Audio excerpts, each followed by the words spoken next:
পিঠাপুলি তো আমরা অনেকেই খাই, কিন্তু এভাবে গাজর দিয়ে কখনো পিঠা তৈরি করে খেয়েছেন? না খেয়ে থাকলে এই রেসিপিটি একবার হলেও ট্রাই করে দেখতে পারেন। আর এই পিঠাটি খেতে কিন্তু খুবই সুস্বাদু, তৈরি করাও খুবই সহজ।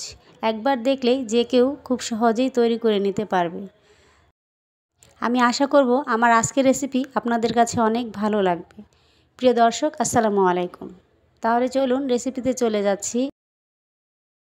পিঠা তৈরির জন্য আমি এখানে 2টি গাজর নিয়েছি। গাজরটাকে ছিলে এরপর পানি দিয়ে ধুয়ে পরিষ্কার করে নিয়েছি। এরপর এরকম একটা গ্রেটার দিয়ে গাজরগুলো গ্রেট করে নিচ্ছি। যদি আপনাদের বাসায় এরকম গ্রেটার থাকে তাহলে কিন্তু গ্রেট করে নিতে সুবিধা হবে, আর যদি না থাকে তাহলে কিন্তু আপনারা বটি দিয়েও কেটে নিতে পারবেন। আমার গাজরগুলো কিন্তু গ্রেট করা হয়ে গেছে। আমি এখন একটা মেজারমেন্ট কাপের মধ্যে নিয়ে নিচ্ছি। আমি এই কাপ মেপে এরপর আমি গাজরটাকে নিব। তো আমি 1 কাপ গাজর নিয়েছি, আর এখানে একটা ব্লেন্ডারে জার নিয়ে নিয়েছি। এটার মধ্যে দিয়ে ব্লেন্ড করে নিব। আর এখানে আমি সামান্য একটু পানি দিয়ে ব্লেন্ড করে নিচ্ছি। তো গাজরগুলো আমি ব্লেন্ডার করে নিয়েছি। খেয়াল রাখতে হবে গাজরগুলো খুব মিহি করে ব্লেন্ডার করতে হবে, যাতে কোনো এর মধ্যে দানা দানা ভাব না থাকে। তো এখন একটা সাইডে আমি সরিয়ে রাখবো। এখন চুলাতে আমি একটা কড়াই দিয়েছি, আর এখানে 1 চা চামচের মতো ঘি দিয়ে দিলাম। এখন আমি গাজরগুলো এর মধ্যে দিয়ে দিব।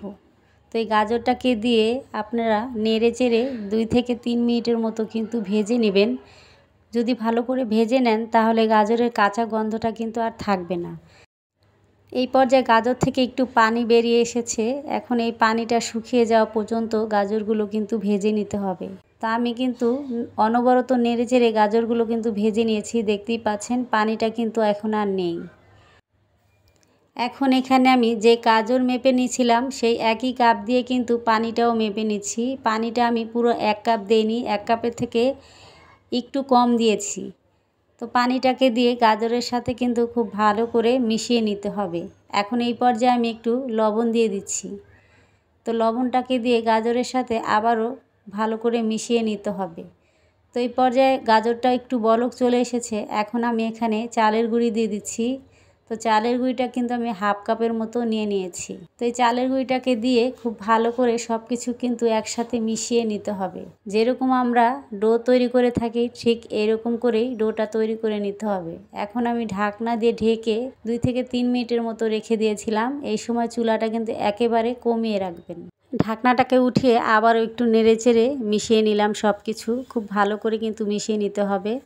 তো এই পর্যায়ে আমার হয়ে গেছে। এখন আমি চুলা থেকে এটা নামিয়ে একটু ঠান্ডা করে নিয়েছি। এখন খুব ভালো করে কিন্তু মথে নিতে হবে। একেবারে ঠান্ডা করবেন না, হালকা গরম থাকতেই কিন্তু ডোটা ডলে তারপর ভালো করে মেখে নিতে হবে। তো এই পর্যায়ে আমার ডোটা মাখা হয়ে গেছে। দেখতেই পাচ্ছেন কতটা সফট। ঠিক এরকম করে মেখে নেবেন। এখন এখান থেকে আমি ছোট ছোট করে লেচি নিয়ে ছোট করে বল তৈরি করে নিব। তো আমি একটা বল আপনাদের দেখিয়ে দিলাম। এই একইভাবে কিন্তু সবগুলো বল আমি তৈরি করে নিব।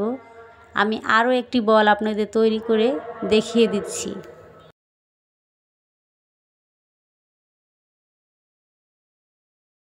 সবগুলো পিঠা কিন্তু আমার রেডি হয়ে গেল। তো খুবই অল্প সময় কিন্তু এই পিঠাটি তৈরি করে নেওয়া যায়। এখন এই পিঠাগুলো আমি ভাপিয়ে নিব। এজন্য আমি চুলায় একটা পাতিলে পানি দিয়ে দিচ্ছি, আর একটা উপরে এরকম ছাঁকনির মধ্যে পিঠাটা দিয়ে এরপর ঢাকনা দিয়ে ঢেকে 5 মিনিটের মতো ভাপিয়ে নিলেই কিন্তু পিঠাটা একদম নরম তুলতুলে হয়ে যাবে। তো আমি পিঠাটা উঠিয়ে নিয়েছি, আর একটা পিঠা আপনাদের দেখাচ্ছি কতটা নরম এবং তুলতুলে হয়েছে। এরপর পিঠাটা সরিয়ে নিলাম। এরপর আমি এখানে দুধের শিরাটা তৈরি করব। এজন্য এখানে আমি 2 কাপের মতো দুধ দিয়ে দিয়েছি। তো দুধটাকে নেড়ে চেড়ে জাল করে নিতে হবে। আর এখানে আমি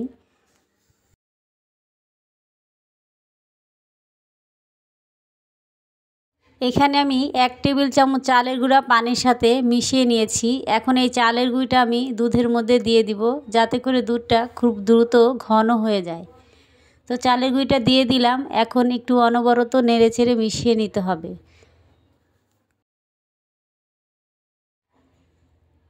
দুধটাকে ভালো করে নেড়ে চেড়ে জাল করে নিয়েছি। এখন এখানে আমি গুঁড়া দুধ দিয়ে দিচ্ছি 2 টেবিল চামচ পরিমাণ।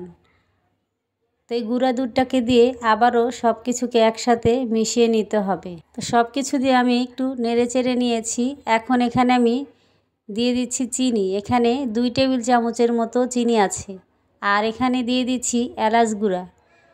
মিষ্টিটা যে যেমন পছন্দ করেন সেভাবেই কিন্তু বাড়িয়ে কমিয়ে দিবেন। আপনাদের কাছে যদি গুঁড়ো এলাচটা না থাকে সেক্ষেত্রে আস্ত এলাচ থেতো করে দিলেই কিন্তু হবে। এখন দুধটাকে একটু জাল করে নিয়েছি।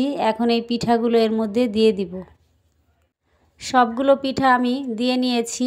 এখন এই পিঠাগুলো 4 থেকে 5 মিনিটের মতো জাল করে নিব। যেহেতু এখানে চালের গুঁড়ি দিয়েছি, খুব বেশি জাল করার আর প্রয়োজন নেই, এমনিতে এটা ঘন হয়ে যাবে।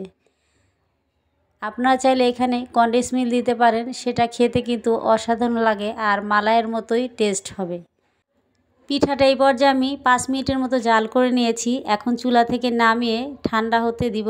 এরপর আমি আপনাদের সামনে পরিবেশন করব। এখন পরিবেশন করছি। এরপর আমি উপর দিয়ে কিছু বল দিয়ে দিলাম, এতে দেখতে আরও আকর্ষণীয় লাগবে।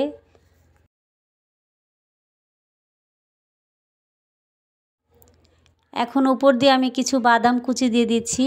তো আমার গাজরের পিঠাটা কিন্তু তৈরি হয়ে গেছে। রেসিপি কেমন লেগেছে অবশ্যই কমেন্ট করে জানাবেন, আর ভালো লাগলে অবশ্যই চ্যানেলটি সাবস্ক্রাইব করে নিয়মিত সঙ্গে থাকবেন। সহজ একটা রেসিপি শেয়ার করছি, ভালো লাগলে অবশ্যই বাসায় ট্রাই করে দেখবেন। আজকের মতো এখানে বিদায় নিচ্ছি। সবাই অনেক ভালো থাকবেন, সুস্থ থাকবেন। আল্লাহ হাফেজ।